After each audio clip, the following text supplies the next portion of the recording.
একটি উপহার কিন্তু আমি মনে মনে ঠিক করে ফেলেছি বৌরানী। কি উপহার কুমার? তরবারি। সত্যি ভাই দাদা, তুমি পারো বটে। না না, কুমার ঠিক উপহারই নির্বাচন করেছে। সত্যি তো, কজন নারী আর যুদ্ধবিদ্যায় পারদর্শিনী হয় বলো? আর শুধু যুদ্ধবিদ্যা কেন, সমৃদ্ধি সর্বগুণ সম্পন্ন। না কুমার, তুমি কিন্তু সত্যিই ভাগ্যবান। ভাগ্যবান বলেই না সমৃদ্ধির মতো এমন স্ত্রী পেয়েছো তুমি। তুমি একদম ঠিক বলেছো বৌরানী। তবে মনে রেখো কুমার, একজন নারীর পক্ষে তার এই নতুন জীবন পরম আনন্দময় হলেও কোথাও না কোথাও এক করুণ সুর লুকিয়ে থাকে। কারণ তাকে পুরনো সমস্ত সম্পর্ক ভুলে গিয়ে এক নতুন জীবন শুরু করতে হয়। পুরনো সব সম্পর্ক, সমস্ত কাছের মানুষ অনেক দূরে সরে যায়, আর একজন নতুন মানুষকে মেনে নিয়ে দ্বৈত জীবন শুরু করতে হয়। তাহলে এখন নিশ্চয়ই বুঝতে পারছো তুমি সমৃদ্ধির কাছে এখন কতখানি গুরুত্বপূর্ণ। বুঝতে পারছি। বৌরানী, এই মুহূর্তে এখানে যারা উপস্থিত রয়েছেন তাদের মধ্যে স্বামীর গুরুত্বটা হয়তো আমি সব থেকে ভালো বুঝি। তুমি হয়তো অবাক হচ্ছ বৌরানী, কিন্তু এটাই সত্যি। তোমার স্বামী তো তোমার কাছেই রয়েছেন, কিন্তু আমার অবস্থাটা দেখো। তাকে ছাড়া কি আমার কোনো মূল্য রয়েছে? ও কথা বলো না রুক্মিণী। না না বৌরানী, এই সিংহলে আমার কোনো রকম অযত্ন, কোনো রকম অবহেলা হচ্ছে না, কিন্তু সত্যিটা তো সত্যি বৌরানী। ভাই দাদা, বলো। তুমি আমার কাছে একটা প্রতিজ্ঞা করবে? কি প্রতিজ্ঞা? তুমি সারা জীবন সমৃদ্ধিকে অফুরন্ত ভালোবাসা, উচিত মর্যাদা আর যোগ্য সম্মান দেবে।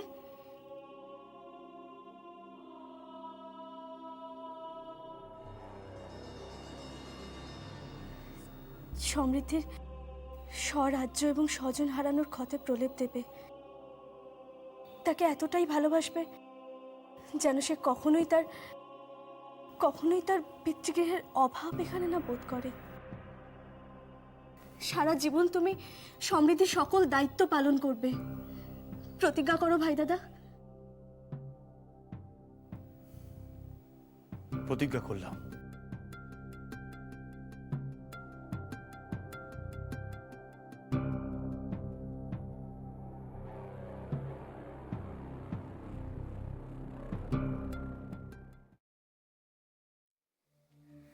এ তো বিবাহ না, এ তো ছলনা। আর এই ছলনার অংশীদার আমি নিজেও। এ আপনি কি বলছেন রাজিমা? আমি ঠিক বলছি জয়দ্রথ। আমি নিজে সুযোগ করে দিয়েছি এই ছলনা করতে। সমৃদ্ধি জীবনের সব থেকে বড় ক্ষতি আমি করেছি। রাজিমা, রাজিমা শান্ত হও, শান্ত হও রাজিমা।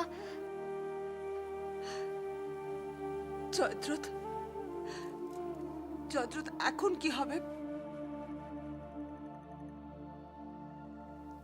ক্ষণার গণনা অনুযায়ী সমৃদ্ধি যদি মহানামার সংস্পর্শে আসে তাহলে তোর মৃত্যু অনিবার্য। তাহলে এখন আমাদের কি করা উচিত? মহানামার থেকে সমৃদ্ধিকে দূরে রাখা উচিত। প্রয়োজন হলে তাই করতে হবে রাজিমা। কিন্তু জয়দ্রথ, কথাটা বলা যতটা সহজ, কার্যত ততটা সহজ নয়। তোমাকে একটা কথা মনে রাখতে হবে যে সমাজ বলে একটা ব্যাপার আছে,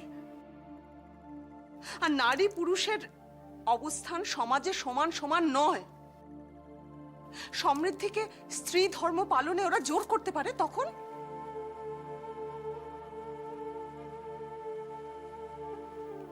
তাহলে তো সমৃদ্ধির মৃত্যু নিশ্চিত। রাজিমা, আপনারা আমার মৃত্যুর ব্যাপারে এত আশঙ্কিত কেন হয়ে পড়ছেন? মৃত্যু তো এখন আমার ছায়াসঙ্গী হয়ে গেছে। কি কি বলতে চাও তুমি সমৃদ্ধি? রাজিমা, একটু ভেবে দেখুন, আমার একজন স্বামী রয়েছেন যাকে স্বীকার করে তার কাছে গেলে আমার মৃত্যু অনিবার্য।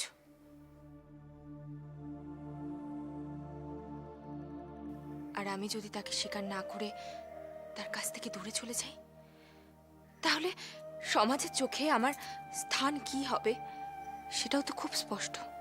বুঝতে পারছি আমি, তোমার কষ্টটা আমি বুঝতে পারছি সমৃদ্ধি। তাহলে আপনিই বলুন যে আমি এখন কি করব? আমার স্বামীকে স্বীকার করে আমি মৃত্যুবরণ করব, নাকি তাকে দূরে সরিয়ে দিয়ে সমাজের সকলের কাছে আমি আমার সম্মান হারাবো? আমার তো মনে হয় তোমার কি মনে হয় ঋদ্ধিমণি? আমার তো মনে হয় আমার স্বামীকে স্বীকার করে মৃত্যুবরণ করাই শ্রেয়। তাতে সবাইকে স্বামীর থেকে দূরে থাকার জবাবদিহি অন্তত করতে হবে না। বোন, এমন কথা বলো না বোন। আমি ঠিকই বলছি জয় দাদা। আর তাছাড়া যে নারী স্বামীর সিঁদুর স্মৃতিতে নিয়ে মরে, শাস্ত্রমতে সে তো ভাগ্যবতী হয়।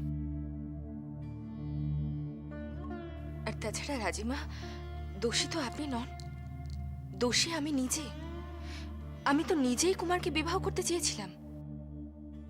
তাই আমার এই প্রাগৈতিহাসিক ভুলের মাসুল আমাকে নিজেকেই দিতে হবে।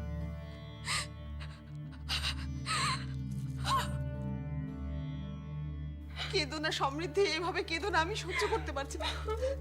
যাও যাও গিয়ে তোমার ঋদ্ধিমণিকে সামলাও গিয়ে।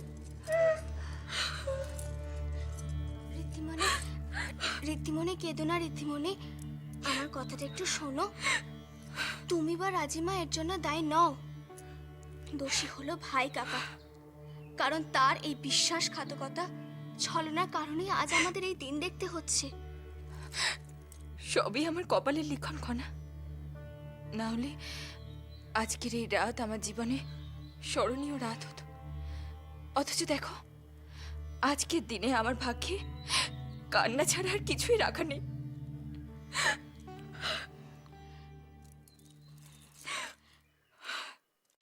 আর কয়েক মুহূর্ত বাকি, তারপরেই দেবী জাহ্নবী আপনার সুখের পৃথিবী এক লহমায় তছনছ হয়ে যাবে। মাসুমা, এ কি, তুমি এ সময়? হ্যাঁ, দিদি কোথায়? ফ্রিজটা তো শয়নকক্ষে গেছে। সে কি এত শীঘ্র? এত বড় অনুষ্ঠান, এত পরিশ্রম, তাই বোধহয় ক্লান্ত হয়ে গিয়েছে। ও, কি বলতে এসেছিলে তুমি, আমায় বলো। আমি আসলে দিদির কাছ থেকে আশীর্বাদ নিতে এসেছিলাম। কি বিষয়ে মহানামা? মাসুমা আর কিছুক্ষণ পরেই আমাদের উদ্দেশ্য সফল হতে চলেছে, তাই দিদির কাছ থেকে আশীর্বাদ নিতে এসেছিলাম। ত্রিজটার আশীর্বাদ সব সময় তোমার সাথে রয়েছে মহানামা, আর আমার আশীর্বাদ তো আছেই।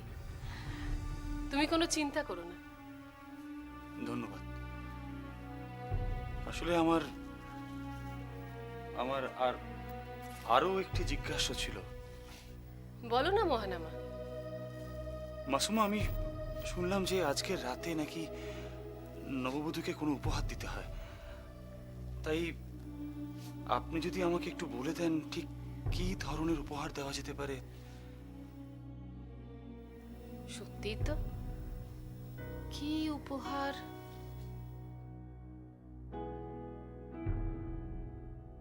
এই দেখো মহানামা, এইখানে তুমি দাঁড়িয়ে আছো। হ্যাঁ, আমি সারাটা রাজপ্রাসাদ খুঁজে মরি। কেন বলো তো? কেন আবার? হ্যাঁ, তোমাকে অভিনন্দন জানানোর জন্য। দাদা হিসাবে আমি তো তোমাকে অভিনন্দন জানাবো, তাই না?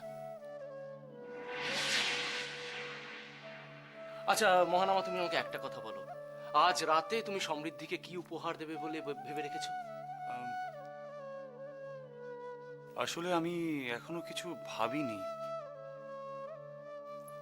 এই দেখো কাণ্ডখানি, ছেলে এখনো ভেবে উঠতে পারেনি যে সে সমৃদ্ধিকে কি উপহার দেবে। আরে সময় তো বয়ে গেল। হ্যাঁ, কিন্তু আমি না কিছুতেই ঠিক করে উঠতে পারছি না কি দেবো সমৃদ্ধিকে। একটা কাজ করো মহানামা, আমার রত্নকোষে যে সবচেয়ে মূল্যবান রত্নটি আছে সেটি আমাদের নববধূর হাতে তুলে দাও। কি ঠিক বললাম তো? ধন্যবাদ দাদা। এসো মহানামা, দাদা হিসেবে তো এইটুকু করা আমার কর্তব্য। মাসুমা, বলছিলাম যে দিদি কোথায় বলো তো? ত্রিজটা একটু শয়নকক্ষে প্রবেশ করেছে। আসলে আজ ওর পরিশ্রম গেছে তো অনেক। ও, আমার আবার তার পরামর্শের বিশেষ প্রয়োজন ছিল। তুমি আমাকে বলতে পারো উপদেশ্য, অবশ্য যদি তুমি প্রয়োজন মনে করো। এ কি বলছেন মাসুমা? আপনি বয়োজ্যেষ্ঠা, আমি জানি আপনার আর দিদির পরামর্শের মধ্যে কোনো তফাৎ থাকবে না। তাহলে তুমি আমায় নির্দ্বিধায় বলো। ভাবছিলাম মাসুমা, আগামীকাল সকালে রাজকীয় শস্য ভাণ্ডার থেকে যদি গরিব দুঃখীদের জন্য শস্যাদি যদি প্রদান করা যায় এবং সেটি যদি মহানামা এবং সমৃদ্ধি নিজের হাতে করে, তাতে সিংহলবাসীর কাছে ওরা আশীর্বাদও পাবে। কি ঠিক বললাম তো? এ তো অতি উত্তম প্রস্তাব উপদেশ্য। এর জন্য পরামর্শের প্রয়োজন আছে নাকি? তুমি সত্যিই মহান উপদেশ্য। তুমি যেভাবে সর্বদিকে নজর রেখে চলেছ তা সত্যিই প্রশংসার দাবি রাখে, তা রাজা হিসেবেই হোক বা ভাই হিসেবেই হোক। মাসুমা, ভাতৃধর্ম এবং রাজধর্ম দুই তো গুরুদায়িত্ব। তা তো নিশ্চয়ই, তবে একজন ভ্রাতা হিসেবে যেভাবে তুমি তোমার কর্তব্য পালন করে চলেছ আর মহানামার প্রতি তোমার যে ভালোবাসা আমার সত্যিই মুগ্ধ করেছে। আর এই বিবাহ ঘিরে তোমার এই উৎসাহ দেখে আমি একটা কথা না বলে পারছি না উপদেশ্য। এই বিবাহ যে কতটা গুরুত্বপূর্ণ তুমি এখনো বুঝতে পারছো না। এই বিবাহ সিংহল আর তার রাজকুমারের ভাগ্য নিশ্চিতভাবে পরিবর্তন করবে।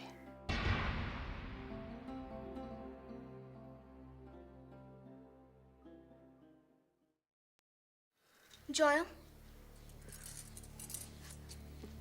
জয়ম, তোমার কি মনে হয় এই সত্য আর গোপনে রাখা উচিত হবে? আমার মনে কিন্তু এ ব্যাপারে দ্বন্দ্ব দেখা দিয়েছে। খনা, এই নিয়ে এত ভাবনা চিন্তার কিচ্ছু নেই। আমি তোমার ভাই কাকার কাছে গিয়ে মৃত্যুবরণের জন্য মানসিকভাবে প্রস্তুত হয়ে গেছি।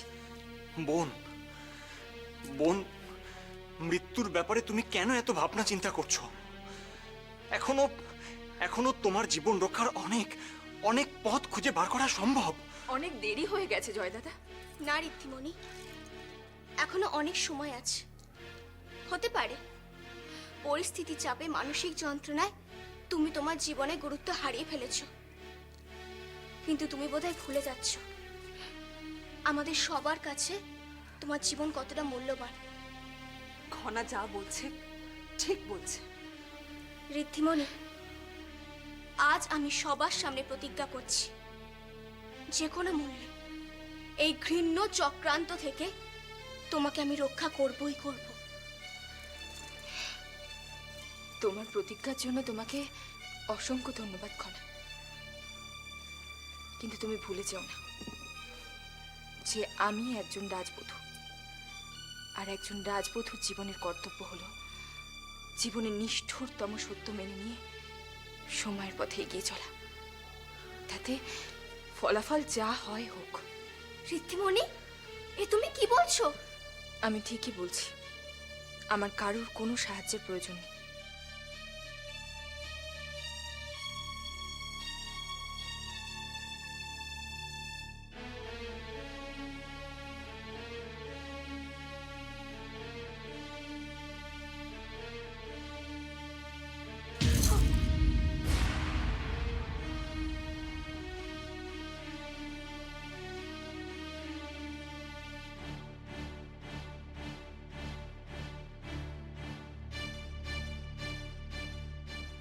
অনেকক্ষণ ধরে তোমার কথা শুনছি। অনেক হয়েছে সমৃদ্ধি। সমৃদ্ধি অবলা নারীর মতো মৃত্যুবরণ করবে বলে রাজকুমারী হয়ে জন্মেছিলে। রাজিমা, আপনি ভুল ভাবছেন। না না, আমি কোনো ভুল ভাবছি না। ভুল ভাবছ তুমি। শুধু ভুল না, তুমি যেটা বলছো সেটা অপরাধ। অপরাধ? হ্যাঁ, অপরাধ। তুমি তোমার রাজ্যের জন্য,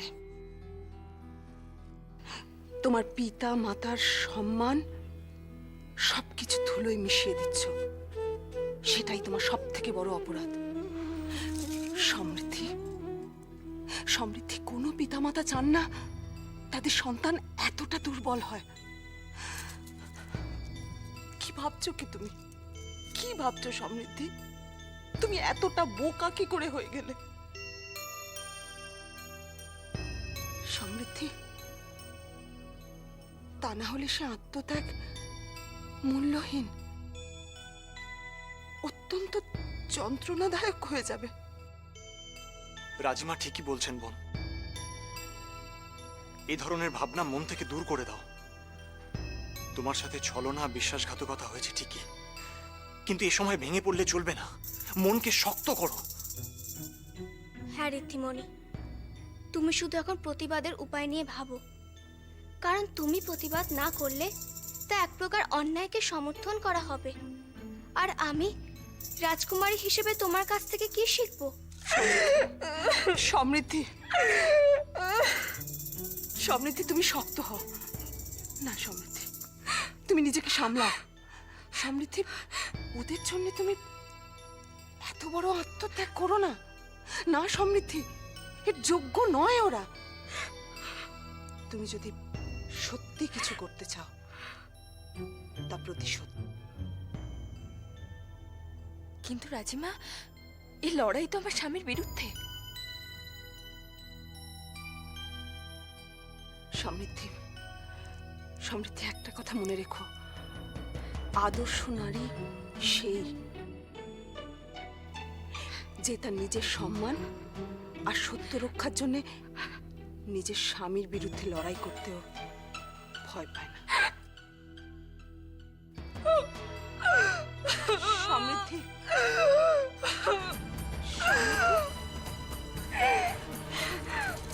সমৃদ্ধি, কি হচ্ছে? সমৃদ্ধি, রাজকুমারী, সমৃদ্ধি, কি হলো? কি হলো সমৃদ্ধি? কি হলো বোন? বোন, চোখ খোলো, চোখ খোলো বোন। কি হলো বলো তো জয়দ্রথ? এ কি অনর্থ হলো বলো তো খানা? জয়ন, তুমি চিন্তা করো না, আমি ঋদ্ধিমণিকে ঠিক সুস্থ করে তুলবো। তুমি খালি লক্ষ্য রেখো ঋদ্ধিমণি যেন কোনোভাবে ভাই কাকার সংস্পর্শে না আসে। তুমি নিশ্চিন্ত থাকো খানা। অবশ্য ঋদ্ধিমণির এই অসুস্থতা আমাদের উদ্দেশ্য সাধনে সাহায্যই করবে। চমৎকার, চমৎকার। এবার দেখবো ওদের চক্রান্ত কি করে সফল হয়।